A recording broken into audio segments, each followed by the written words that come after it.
Hello YouTubers, Alaska Prepper here. Well, here's another short video. This one will be a short one about our economy and how things are getting worse. And the reason I'm posting this is because I believe it. Alright? I'm not posting it for clicks, I'm posting it because I believe that this information is true. Okay? So let's go ahead and read this quick article. It's not very long at all. So here we go. The first quarter of the year has just come to a close, and retail has already lost 41,000 jobs for the year. And that doesn't even include March's numbers. The retail apocalypse has not yet come to a head, and the abysmal job numbers in February won't help make up for the loss in jobs. The economy is headed for a rough patch. When broken down, the job losses are what sticks out as damaging to the everyday American. The numbers show 92% more retail job losses than the number of retail job losses during the same period in 2018. So far this quarter, we've lost 92% more retail jobs than the first quarter of 2018, which was worse than 2017. So it's been getting worse since 2017. I'm not sure about 2016. Meaning this is all going to get much worse by the end of 2019. The apocalypse is ongoing. As more stores evaporate, Lifeway Christian Bookstores announced last week that it would be closing the doors of all 170 brick and mortar stores in a pivot to focus on digital and e-commerce. The decision to close our local stores is a difficult one. While we have hoped to keep some stores open, current market projections show this is no longer a viable option. This is significant and marks an acceleration of store closures and job cuts in the near term. Let's see, retail is ground zero for seeing the shifts of change in our lives. Malls, which were once bustling, have begun to look like post-apocalyptic war zones. In the post-digital era, only the strong will survive. Darwin would love this, said one retail analyst, according to CNBC News. And the reason they're saying Darwin is survival of the fittest. But most of the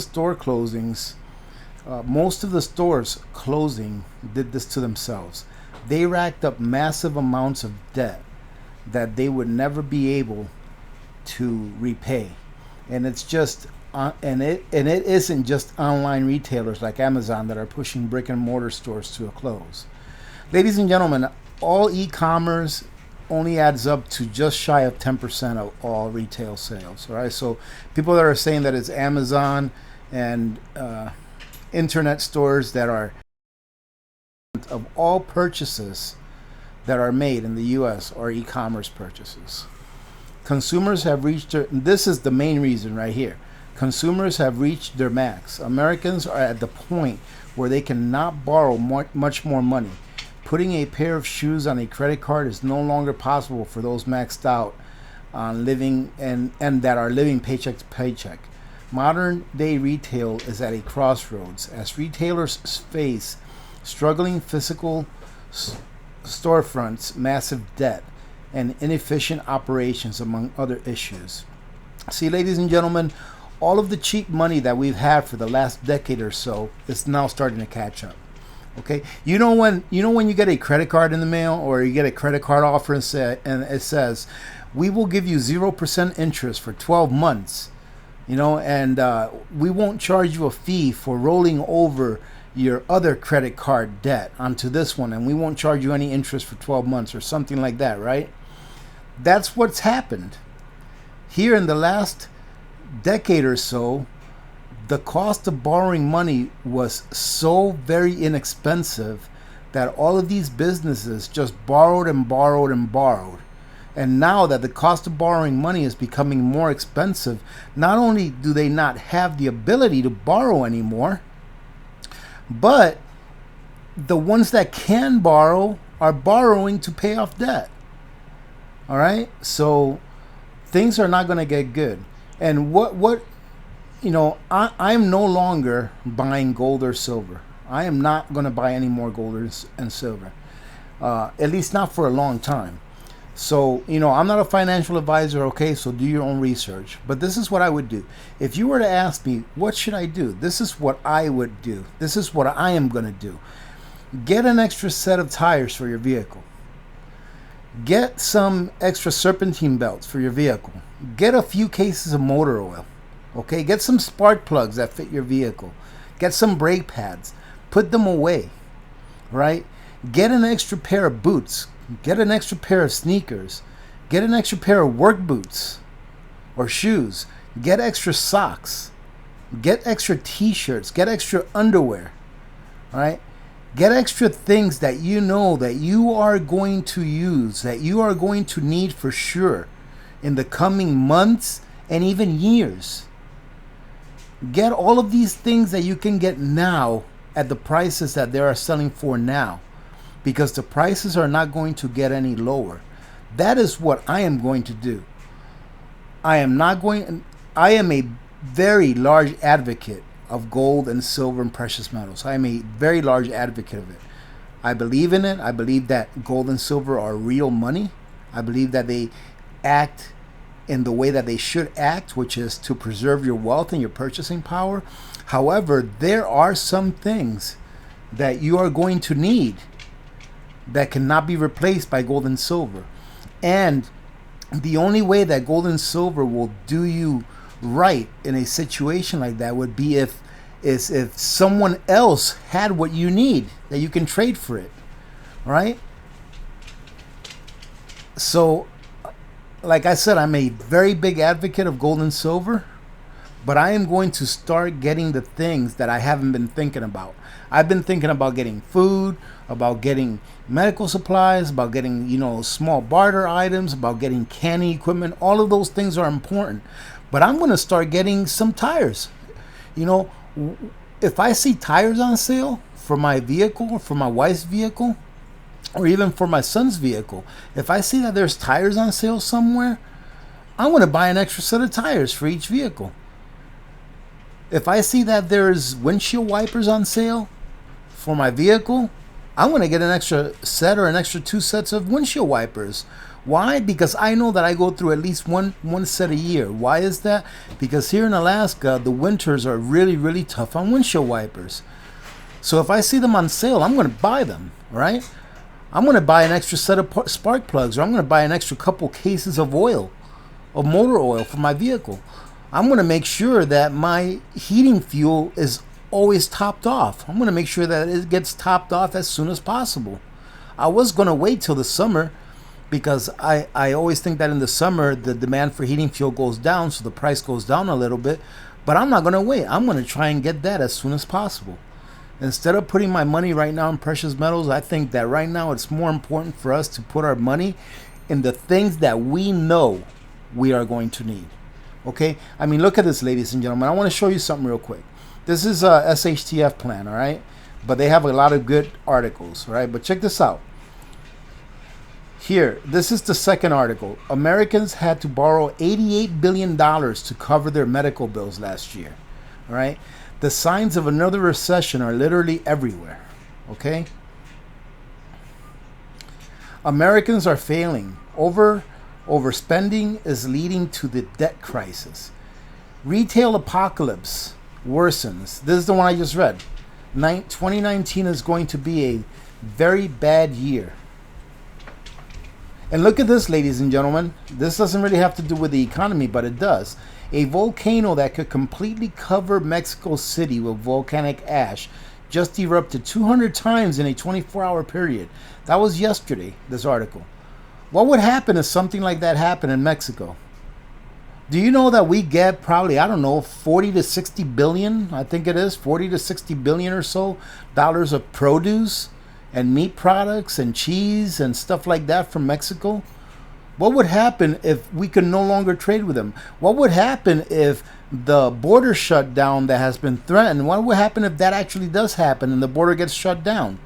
It's not just about avocados, I saw an article somewhere saying that avocados are going to skyrocket if the border gets shut down because Mexico imports 100% of USA's avocados. It's not just about avocados. It's about a lot of things. Okay, look at this. The Eurozone's debt crisis impacts the American debt crisis. Here's another one. Mounting evidence of another stock market crash. Investors are fearful. Here's another one. A mountain of debt is impacting major companies like Kraft and Heinz. Global debt crisis. Deeply indebted Japanese want to go even further in debt. So let's see. 1, 2, 3, 4, 5, 6, 7, 8, 9, 10, 11, 12, 13, 14. Out of 15 articles, out of the top 15 articles, like 12 of them have to do with the economy and how it's not doing well. Ladies and gentlemen, all of the signs are out there, okay? This is not a fear-mongering video. I don't want you to get scared. I want you to start prepping if you haven't. And if you have started prepping, take a look at your preps. What are you missing? Fill in the gaps. Think outside the box. All right? Think outside the box. What are you going to need that you're not thinking about today? All right?